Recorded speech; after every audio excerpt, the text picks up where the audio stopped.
साडे धर्मां अंदर रूहानी संतां ने, महापुरुषां ने इंसान नूं परमात्मा दा नूर, सर्वोत्तम, सरदार जून, खुद मुख्तियार बहुत वड्डे वड्डे शब्दां नाल नवाजा है।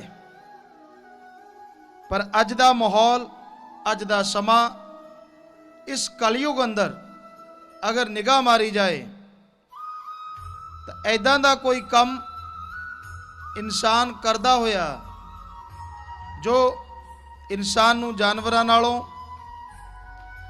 पक्षियां नालों, कीड़े मकोड़ियां नालों अलग दर्जा देवे, अलग पहचान बनावे, कोई इंसान इस तरह का काम करदा नजर आउंदा है। ज़्यादा कम, ज़्यादा धंधे वही हन जो पशु पक्षी सारे करते हैं।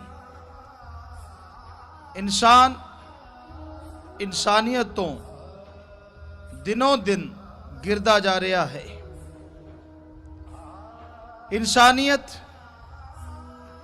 किसी दे दुख दर्द शामिल होना, दुख दर्द नूं दूर करने की कोशिश करना, इसका नाम इंसानियत है।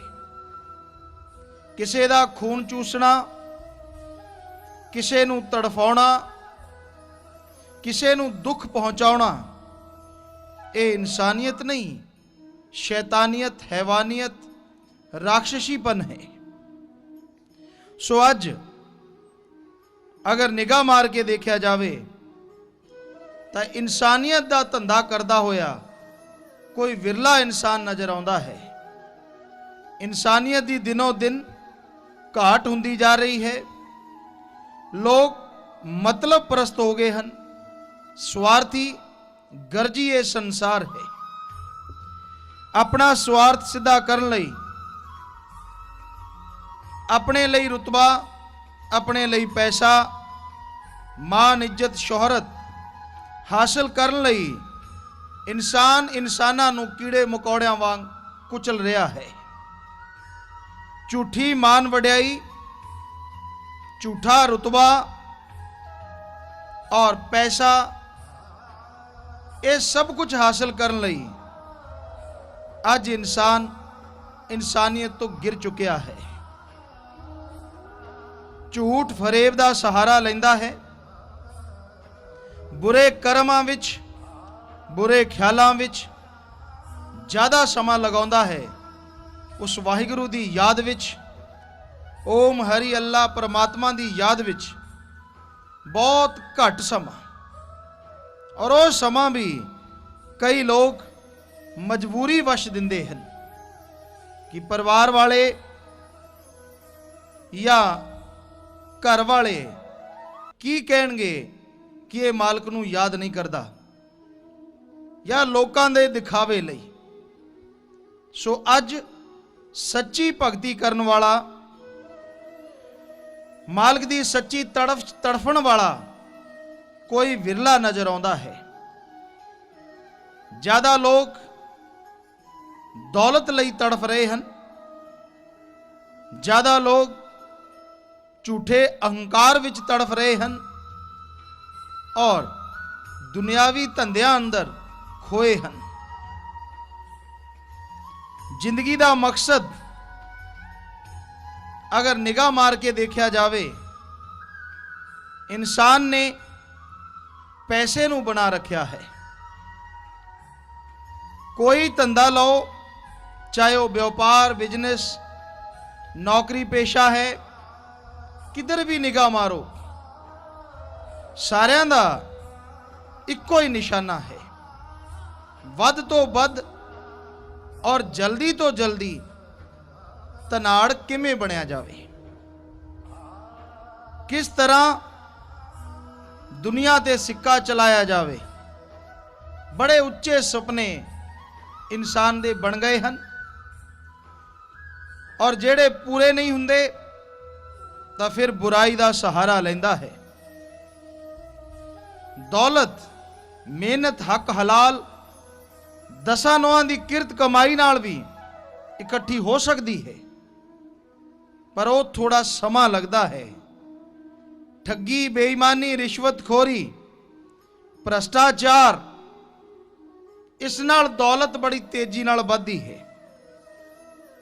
कोठियां, बंगले, बगीचे बहुत छेती बन जाते हैं, पर उन्होंने पुछ के देखो, ज्यों ज्यों पाप जुल्म की दौलत वधदी है, घरे वीरानगी छा जाती है, आपसी प्यार खत्म हुंदा है, तंदुरुस्ती खत्म हुंदी है, अंदर दी शांति गायब हो जाती है, बेचैनियां, परेशानियां, रोगां नाल इंसान घिर जाता है। सो पाप जुल्म दी कमाई नूं संतां ने नागणी दी उपमा दिती है। कबीर साहब लिखते हैं, माया होई नागणी जगत रही डहकाए, जो इसकी सेवा करे उसको ही ये खाए। माया नागणी दी तरह है, सबनू भरमा रही है। हर कोई एदी तमन्ना रखता है, एदी याद तड़फदा है, रोंदा है, दिन रात लग्या रहिंदा है। पर जिस तरह नागणी दी सेवा करो, सपनी दी सेवा करो, पता नहीं उन्हें किस टाइम डंग चला देना है और इंसान को खत्म कर देना है। उसे तरह ये दौलत है। पाप जुल्म दी कमाई इकट्ठी करते हो, घर परिवार बनाते हो, खुद खाने हो, औलाद नूं खवाउंदे हो। यकीन मनो, तुसी कोई अपने बच्चों का फायदा नहीं कर रहे, कोई भला नहीं कर रहे, बल्कि अनजाने विच उन्हां नूं तुसी जहर चटा रहे हो। वो ऐसा जहर है जिहदा इलाज परमात्मा की याद तो बिना हो ही नहीं सकता। तुहानू इसका ख्याल नहीं, क्योंकि तुसी जिसनू शहद समझ रहे हो, आउंदी दौलत शहद वांग लगती है। चाहे वह पाप नाल आवे, चाहे रिश्वत नाल, चाहे ठगी नाल, और चाहे किसी दे खून चूस के। चंगी बहुत लगती है शहद वांग, पर यकीन मनो, विश्वास करो, असर जहर दा करती है। सो एदे डंगे इंसान दुनिया ते पागल होके घूमते रहते हैं। दौलत जिमें आउंदी है उसे तरह चली भी जाती है। कमाई गए, इकट्ठी करी गए, और कदे ऐसा दिन आया घाटा पै गया, या कोई ऐसी बीमारी आई घरे, जिन्ना कमाया सी उदू दुगना लग गया। सो वो पाप दी कमाई खुद तो गई, तुहाडी तंदुरुस्ती नूं भी नाल बहा के ले गई। सो ये पाप जुल्म कदे ना करो। पर इंसान अज दे समय अंदर कोई पाप पुण्य का विचार नहीं करता। इन्हें तो अपना धर्म, दीन, ईमान, मजहब, पैसे नूं बना रखा है। अज ज्यादा लड़ाइयां, ज्यादा झगड़े पैसे ਲਈ ही हुंदे नजर आउंदे हैं। बुराइयां रोको, बुरे कम रोको, नशे रोको, कुरीतियां रोको, तो इंसान चिड़दा है, क्योंकि उसकी दुकानदारी बंद हुंदी है, उन्होंने परेशानी आउंदी है, पैसा बंद हुंदा है, तो फिर वो तड़फदा है, और हर कोई इसनूं रोकण दी हिम्मत नहीं कर सकता। वरना रोकण लई नशे रोकना कोई वड्डी चीज नहीं। अगर सारे धर्मां अंदर नशियां दी सख्त मनाही है, तां की धर्म नूं मन्नण वाले, देश नूं चलाउण वाले नशियां नूं खत्म नहीं कर सकते? अगर ये लिखा सकते हैं कि नशा सेहत लई हानिकारक है छोटे शब्दां च, ताकि हरेक दी निगाह ना चढ़े, तो की वो बंद नहीं करवा सकते? करवा सकते, पर चक्कर सारा माया दा है। माया नागनी हर किसी ते असर पाउंदी है। सो भाई, मालिक वो परमात्मा ਦੇ ਨਜ਼ਰੀਏ ਨਾਲ ਦੇਖਿਆ ਜਾਵੇ, ਜਿਸ ਨੇ ਇਨਸਾਨ ਬਣਾਉਣ ਦੇ ਸਮੇਂ ਇੰਨੇ ਉੱਚੇ ਖਿਤਾਬ ਨਾਲ ਇਸ ਨੂੰ ਨਵਾਜਿਆ ਕਿ 84 ਲੱਖ ਸਰੀਰਾਂ ਵਿੱਚੋਂ ਇਨਸਾਨ ਦਾ ਇੱਕ ਅਜਿਹਾ ਸਰੀਰ ਹੈ ਜੋ ਮਿਰਤ ਲੋਕ ਵਿੱਚ ਰਹਿੰਦਾ ਹੋਇਆ, ਅਸਥੂਲ ਲੋਕ ਵਿੱਚ ਰਹਿੰਦਾ ਹੋਇਆ ਪਰਮਾਤਮਾ ਨੂੰ ਪਾ ਸਕਦਾ ਹੈ ਔਰ ਜਨਮ ਮਰਨ ਦੇ ਚੱਕਰ ਨੂੰ ਖਤਮ ਕਰ ਸਕਦਾ ਹੈ। ਇਸ ਬਾਰੇ ਹਿੰਦੂ ਰੂਹਾਨੀ ਫਕੀਰਾਂ ਨੇ ਵੀ ਲਿਖਿਆ ਕਿ ਈਸ਼ਵਰ ਨੇ ਇਨਸਾਨ ਨੂੰ ਬਣਾਇਆ, ਦੇਵੀ ਦੇਵਤਿਆਂ ਨੂੰ ਕਿਹਾ ਆਓ ਇਹਨੂੰ ਨਮਸਕਾਰ ਕਰੋ, ਮੱਥਾ ਝੁਕਾਓ, ਸਿਰ ਝੁਕਾਓ। ਮੁਸਲਮਾਨ ਫਕੀਰ ਵੀ ਲਿਖਦੇ ਹਨ ਕਿ ਖੁਦਾ ਨੇ ਇਨਸਾਨ ਦਾ ਬੁੱਤ ਤਿਆਰ ਕੀਤਾ, ਸਾਰੇ ਫਰਿਸ਼ਤਿਆਂ ਨੂੰ ਕਿਹਾ ਇਸ ਬੁੱਤ ਕੋ ਸਜਦਾ ਕਰੋ। ਕਿਉਂ? ਕਿ ਇਸ ਲਈ ਕਿ ਇਨਸਾਨ ਦੂਜਿਆਂ ਤੇ ਜ਼ੁਲਮ ਕਰ ਸਕਦਾ ਹੈ, ਕਿ ਇਸ ਲਈ ਕਿ ਇਹ ਪੈਸੇ ਲਈ ਕਿਸੇ ਨੂੰ ਦਬਾ ਖਤਮ ਕਰ ਸਕਦਾ ਹੈ, ਕਿ ਇਸ ਲਈ ਨਿਰਦੋਸ਼ ਜੀਵਾਂ ਨੂੰ ਆਪਣੇ ਜੀਵ ਦੇ ਸਵਾਦ ਲਈ ਕੱਟ ਕੇ ਤਲ ਕੇ ਖਾ ਸਕਦਾ ਹੈ। ਨਹੀਂ, ਪਰਮਾਤਮਾ ਨੇ ਇਸ ਲਈ ਸਜਦਾ ਨਹੀਂ ਕਰਵਾਇਆ। ਉਸਨੇ ਇਸ ਲਈ ਕਰਵਾਇਆ ਕਿਉਂਕਿ ਸਭ ਤੋਂ ਜ਼ਿਆਦਾ ਅਕਲ, ਸਭ ਤੋਂ ਜ਼ਿਆਦਾ ਤਮੀਜ਼, ਬੁੱਧੀ ਪਰਮਾਤਮਾ ਨੇ ਇਨਸਾਨ ਨੂੰ ਦਿੱਤੀ, ਤਾਂ ਕਿ ਇਹਦਾ ਇਸਤੇਮਾਲ ਕਰਦਾ ਹੋਇਆ ਇਹ ਪਰਮਾਤਮਾ ਨੂੰ ਯਾਦ ਕਰੇ ਔਰ ਜਨਮਾਂ ਜਨਮਾਂ ਦੀ ਜੁਗਾਂ ਤੋਂ ਆਤਮਾ ਜੋ ਪਰਮਾਤਮਾ ਤੋਂ ਵਿਛੜੀ ਹੈ ਉਹ ਮਾਲਕ ਦੇ ਨਾਮ ਦੇ ਸਹਾਰੇ ਜਨਮ ਮਰਨ ਦੀ ਕੈਦ ਤੋਂ ਆਜ਼ਾਦ ਹੋ ਸਕੇ, ਮਾਲਕ ਵਿੱਚ ਸਮਾ ਸਕੇ। ਇਸ ਲਈ ਪਰਮਾਤਮਾ ਨੇ ਸਾਰੇ ਦੇਵੀ ਦੇਵਤਿਆਂ ਨੂੰ, ਫਰਿਸ਼ਤਿਆਂ ਨੂੰ ਨਮਸਕਾਰ ਸਜਦਾ ਕਰਨ ਦਾ ਹੁਕਮ ਦਿੱਤਾ।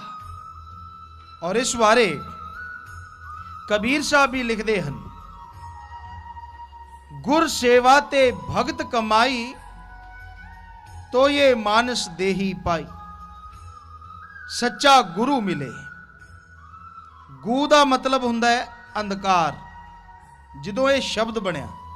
ਰੂ ਦਾ ਮਤਲਬ ਹੈ ਪ੍ਰਕਾਸ਼।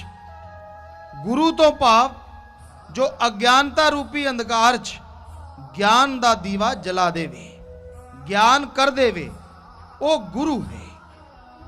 ਐਸਾ ਗੁਰੂ ਹਰ ਕਿਸੇ ਨੂੰ ਪਰਮਾਰਥ, ਦੂਜਿਆਂ ਦਾ ਭਲਾ ਕਰਨਾ, ਭਲੇ ਕਰਨ ਦੀ ਪ੍ਰੇਰਣਾ ਦਿੰਦਾ ਹੈ ਔਰ ਪਰਮਾਤਮਾ ਨਾਲ ਜੋੜਦਾ ਹੈ। ਕੋਈ ਸਵਾਰਥ ਨਹੀਂ ਰੱਖਦਾ, ਜ਼ਮੀਨ ਜਾਇਦਾਦ ਦਾ, ਸਰੀਰਕ ਰੁਪਏ ਪੈਸੇ ਦਾ, ਕਿਸੇ ਤਰ੍ਹਾਂ ਦਾ ਕੋਈ ਸਵਾਰਥ ਗੁਰੂ ਨੂੰ ਨਹੀਂ ਹੁੰਦਾ। ਸੋ ਐਸਾ ਗੁਰੂ ਕਬੀਰ ਜੀ ਕਹਿੰਦੇ ਮਿਲੇ ਔਰ ਉਹ ਦੱਸਦਾ ਹੈ ਕਿ ਤੂੰ ਆਪਣੇ ਸਵਾਸਾਂ ਨੂੰ ਪਰਮਾਤਮਾ ਦੀ ਯਾਦ ਵਿੱਚ ਲਾ।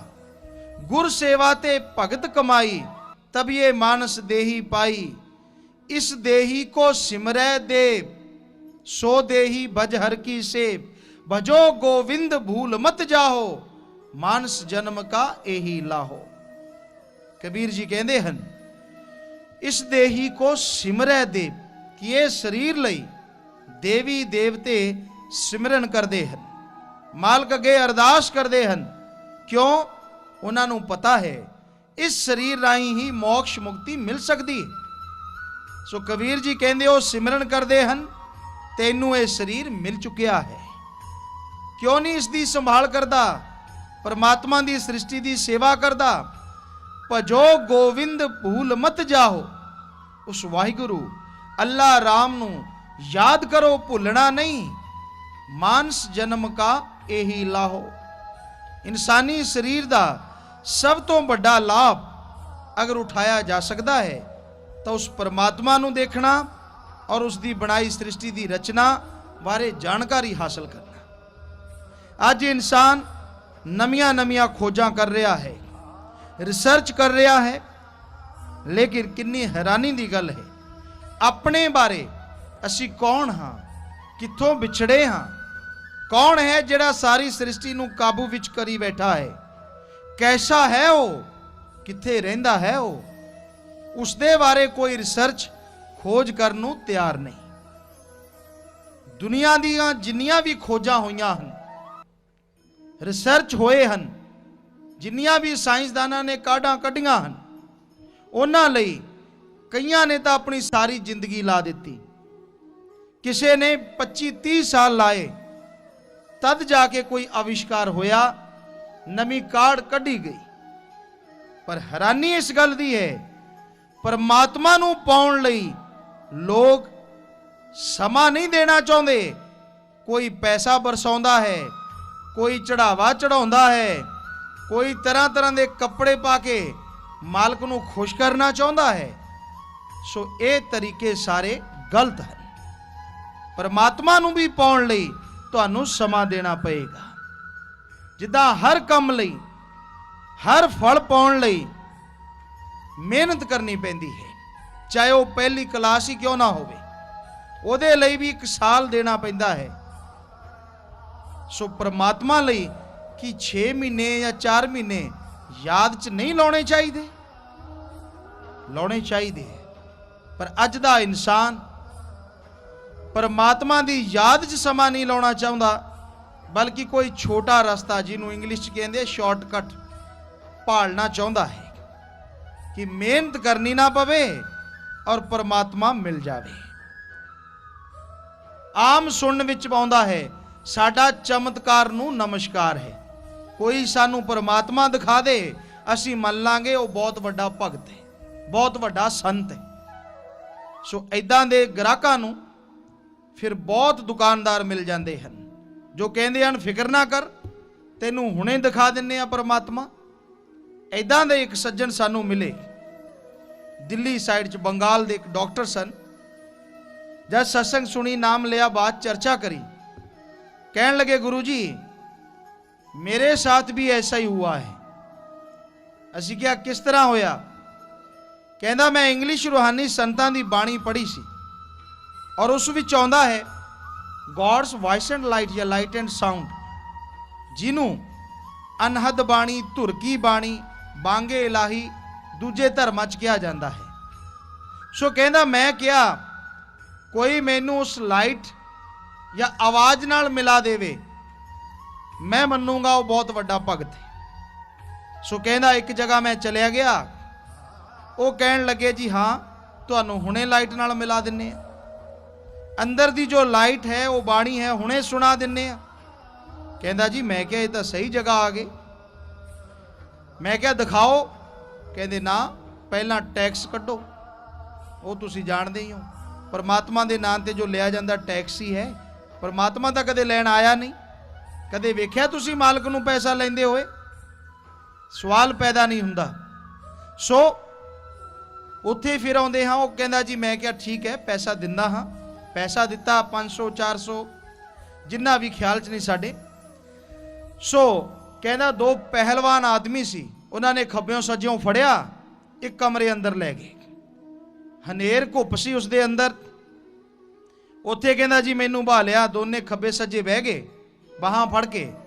एक सज्जन आए, वो सामने बह गए और बह के कहंदा मैनू कहंदे अखां बंद कर। कहंदा जी मैं अखां बंद कर लियां। कहंदा मेरे कोयां ते दोने गुठे ला ले और थोड़ा जिहा दबिया। कहंदे क्यों, लाइट नज़र आई? कहंदा मैनू कुछ नज़र नहीं सी आ रहा। मैं क्या जी कुछ नज़र नहीं आउंदा। कहंदे कोई नहीं इंतजार कर। थोड़े जे अंगूठे होर दबते। कहंदा मेरे दर्द होण लग्या। वो फिर पुछदे क्यों, गॉड्स लाइट नज़र आई? कहंदा मैं अंदर ही अंदर सोचिया डॉक्टर बेटा मन जा, जे तू हुण भी इनकार कर दिता, अंदरली लाइट आवे ना आवे, बाहरली जरूर उड़ जानी है। सो जेड़े चमत्कार दे भुखे है ना, उन्हां नूं ठगण वाले भी अजकल दुनिया च बहुत हैं। कहंदे जी हथ ते आ दिखा देंगे, ये कर देंगे, ओ कर देंगे, हुंदा सब पखंडवाद है। परमात्मा की रहमत, मालिक की दया मेहर अगर हासिल करनी है तो तरीका जिहड़ा साडे धर्मां च लिखिया है, नाम जपना, सुमरन करना, अभ्यास करना, उहदी याद च बैठना, ये जरूरी है। होर कोई शॉर्टकट परमात्मा वल नहीं जाता। जिथे भी जाओगे कोई ना कोई किसी ना किसी पखंड राही तुहानू अपने जाल विच जरूर फसा लेगा। सो इन्हां चक्करां च ਕਦੇ ਨਾ ਪਾਓ। ਪਰ ਅੱਜ ਦੇ ਸਮੇਂ ਅੰਦਰ, ਇਸ ਘੋਰ ਕਲਯੁਗ ਅੰਦਰ, ਇਨਸਾਨ ਜ਼ਿਆਦਾ ਇਨਸਾਨੀਅਤ ਛੱਡ ਕੇ ਸ਼ੈਤਾਨੀ ਦਾ ਨੰਗਾ ਨਾਚ ਨੱਚ ਰਿਹਾ ਹੈ। ਕਈ ਜਗ੍ਹਾ ਅਸੀਂ ਦੇਖਿਆ, ਆਪਣੇ ਜੀਵ ਦੇ ਸਵਾਦ ਲਈ ਮੁਰਗਿਆਂ ਦੀਆਂ ਗਰਦਨਾਂ ਮਰੋੜ ਮਰੋੜ ਛੱਡ ਦਿੰਦੇ ਹਨ, ਅੱਧ ਮਰਿਆ ਕਰ ਦਿੰਦੇ ਹਨ। ਉਹ ਉਡਾਰੀ ਮਾਰਦਾ ਹੈ ਔਰ ਉਹ ਠਹਾਕੇ ਮਾਰਦੇ ਹਨ, ਤਾੜੀ ਮਾਰ ਮਾਰ ਕੇ। ਵੇਖ ਕਿੱਦਾਂ ਉੱਡਦਾ ਹੈ। ਇਹ ਭਲਿਆ ਮਾਨਸਾ, ਕੋਈ ਤੇਰੇ ਬੇਟੇ ਦੀ ਗਰਦਨ ਮਰੋੜ ਦੇ, ਫਿਰ ਤੈਨੂੰ ਹਾਸੀ ਆਏਗੀ? ਸਵਾਲ ਪੈਦਾ ਨਹੀਂ ਹੁੰਦਾ। ਕਹਿੰਦਾ ਜੀ ਇਦਾਂ ਕਿੱਦਾਂ ਮਰੋੜ ਦੂੰ, ਮੈਂ ਤਾਂ ਆਹ ਕਰ ਦੂੰ, ਮੈਂ ਉਹ ਕਰ ਦੂੰ। ਤੇ ਕੀ ਪਰਮਾਤਮਾ ਤੇਰੇ ਨਾਲੋਂ ਕਮਜ਼ੋਰ ਹੈ? ਜੇ ਤੂੰ ਆਪਦੇ ਬੇਟੇ ਦੇ ਦਰਦ ਲਈ, ਮੋਹ ਲਈ ਇੰਨਾ ਕੁਝ ਕਰ ਸਕਦਾ ਹੈ, ਤਾਂ ਉਹ ਮੁਰਗੇ, ਛਤਰੇ, ਬੱਕਰੇ ਕਿਹਦੀ ਔਲਾਦ ਹਨ? ਕਦੇ ਧਰਮਾਂ 'ਚ ਪੜ੍ਹ ਕੇ ਦੇਖੀ? ਹਰ ਧਰਮ 'ਚ ਲਿਖਿਆ ਹੈ, ਜਿੰਨੇ ਵੀ ਜੀਵ ਜੰਤੂ ਹਨ, ਹਰ ਕਿਸੇ ਦੇ ਅੰਦਰ ਉਹ ਵਾਹਿਗੁਰੂ, ਅੱਲਾ, ਓਮ ਹਰੀ ਦਾ ਨੂਰ ਹੈ। ਪਰਮਾਤਮਾ ਖੁਦ ਵਸਦਾ ਉਹਨਾਂ ਅੰਦਰ, ਔਰ ਸਾਰੇ ਇੱਕੋ ਪਰਮਾਤਮਾ ਦੀ ਔਲਾਦ ਹਨ। ਤਾਂ ਅਗਰ ਤੂੰ ਆਪਣੇ ਬੇਟੇ ਲਈ ਤੜਫਦਾ ਹੈ ਔਰ ਤੂੰ ਉਸ ਪਰਮਾਤਮਾ ਦੀ ਔਲਾਦ ਨੂੰ ਤੜਫਾਉਂਦਾ ਹੈ, ਤਾਂ ਕੀ ਪਰਮਾਤਮਾ ਤੈਨੂੰ ਪ੍ਰਸ਼ਾਦ ਦੇਗਾ? ਕਿ ਉਹ ਸਜ਼ਾ ਨਹੀਂ ਦੇਗਾ? ਇਨਸਾਨ ਇਹ ਗੱਲ ਭੁੱਲ ਜਾਂਦਾ ਹੈ। ਅਕਲ 'ਚ ਇੰਨਾ ਅੰਨਾ ਹੋਇਆ ਹੈ, ਇੰਨਾ ਘਮੰਡ ਵਿੱਚ ਖੋਇਆ ਹੋਇਆ ਹੈ ਕਿ ਇਸ ਬਾਰੇ ਕਦੇ ਵਿਚਾਰ ਨਹੀਂ ਕਰਦਾ। ਦੋਗਲੀ ਨੀਤੀ ਹੈ ਇਨਸਾਨਾਂ ਦੀ। ਪਸ਼ੂਆਂ ਲਈ ਹੋਰ, ਕਿਸੇ ਲਈ ਕੁਝ ਹੋਰ ਤਰੀਕਾ, ਔਰ ਜਦੋਂ ਉਹੀ ਗੱਲ ਆਪਣੇ ਤੇ ਆਉਂਦੀ ਹੈ ਤਾਂ ਕੁਝ ਹੋਰ ਕਹਿ ਦਿੰਦਾ ਹੈ। ਸੋ ਭਾਈ, ਇਹ ਸਭ ਦੇਖ ਕੇ ਪਰਮਾਤਮਾ ਵਾਕਈ ਹੈਰਾਨ ਤਾਂ ਜ਼ਰੂਰ ਹੁੰਦਾ ਹੋਏਗਾ ਕਿ ਉਹ ਇਜਾਦ ਕੀਤਾ ਹੋਇਆ ਸਰੀਰ ਹੈ, ਜਿਸ ਨੂੰ ਇਹ ਹੱਕ ਹਨ ਕਿ ਉਹ ਇੱਥੇ ਰਹਿੰਦਾ ਹੋਇਆ ਸੁਪਰੀਮ ਪਾਵਰ ਦੇਖ ਸਕਦਾ ਹੈ, ਆਪਣਾ ਆਤਮ ਬਲ, ਆਪਣੀਆਂ ਰੂਹਾਨੀਆਂ ਤਾਕਤਾਂ ਜਗਾ ਸਕਦਾ ਹੈ, ਔਰ ਖੰਡ ਬ੍ਰਹਿਮੰਡ ਤੋਂ ਜਿੰਦੇ ਜੀ ਪਾਰ ਜਾ ਸਕਦਾ ਹੈ। ਸਭ ਕੁਝ ਜੋ ਬ੍ਰਹਿਮੰਡ ਅੰਦਰ ਹੈ ਖੁਦ ਦੇਖ ਸਕਦਾ ਹੈ, ਪਰ ਇਹ ਬੁਰਾਈਆਂ ਵਿੱਚ ਖੋਇਆ ਹੋਇਆ ਹੈ। ਇੱਕ ਦੂਜੇ ਦੇ ਪੈਰ ਖਿੱਚਣ ਤੇ ਜ਼ਿਆਦਾ ਲੱਗੇ ਹਨ, ਜਦ ਕਿ ਸੰਤਾਂ ਨੇ, ਪੀਰ ਫਕੀਰਾਂ ਨੇ, ਮਹਾਪੁਰਸ਼ਾਂ ਨੇ, ਗੁਰੂ ਸਹਿਬਾਨਾਂ ਨੇ ਸਾਰੇ ਧਰਮਾਂ ਦੇ ਅੰਦਰ ਇਹ ਸਿੱਖਿਆ ਦਿੱਤੀ ਹੈ ਕਿ ਤੁਹਾਡਾ ਫਰਜ਼ ਹੈ ਭਲਾ ਕਰੋ।